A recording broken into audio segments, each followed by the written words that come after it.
Thank you very much, and good morning to you all. It's wonderful to see you here, and I'm sure you're all enjoying the wonderful input that we've had at this conference so far. So we're talking about individuals today, and I'm sure my slides will come up in a minute. And my mandate was really just to talk about recent tax changes affecting individuals. And really, I suppose there's a lot that one could look at, not just in terms of the actual legislation, but also in terms of developments coming through from SARS side, etc. But what I've just picked up on this morning is really just 4 or 5 things, because time is pretty limited. And so I do apologize if I don't cover something that you specifically were hoping I would cover, but I'm sure during the course of the morning we have, in fact, during the course of the day on the personal income tax stream, we have a lot of speakers addressing various things. So I'm just going to stick to some of the core issues.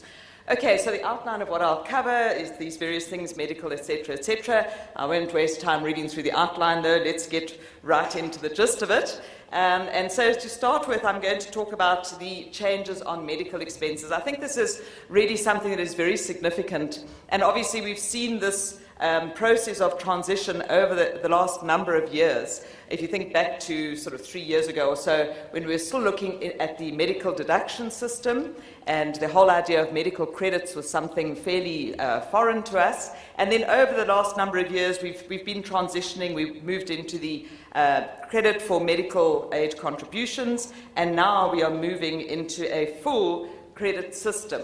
So from the 1st of March 2014, we now see that there will be no longer any deduction for medical expenses as such, and so that's something that we've been very familiar with in the Income Tax Act. For most of us, I think we've always known a medical deduction in some form or other, but that is now disappearing. Okay, and in its place, we have this dual credit system. And so the dual credit system really covered in Section 6A, 6B, and those of you who get into the sort of intricacies of the Income Tax Act will know that our personal tax rebate sits in Section 6. So this is almost a build onto the rebate. Although we talk about the credits, it's in effect additional rebates that come through for various aspects of medical expenditure. Now, it's interesting just to stop for a moment and think about why we actually get relief for medical expenditure.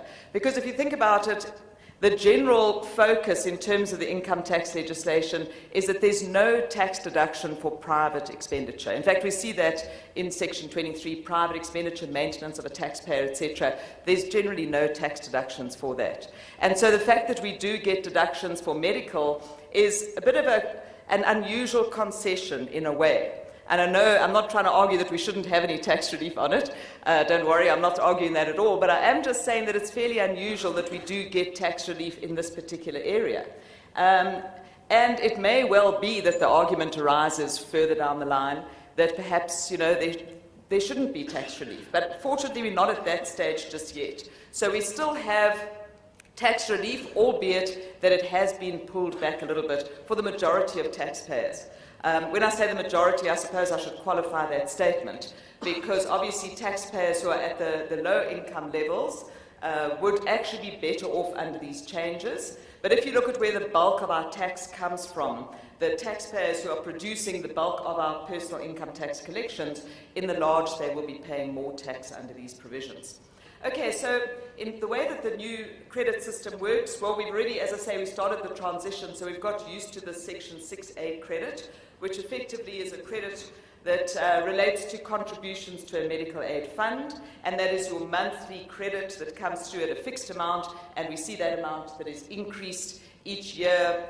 The idea is that it should increase by inflation. It's arguable that we've actually seen a real inflationary increase over the last few years when you take into account that medical inflation is generally known to be quite significantly higher than your general CPI inflation rate. All right, but I'm not going to get into an argument about the actual monthly amount, but just to put it out there that there is the fixed monthly credit for every person that contributes to a medical aid fund. And then the credit for the current year, $257 for the member and the first dependent, $172 per month for each additional dependent. Now that definitely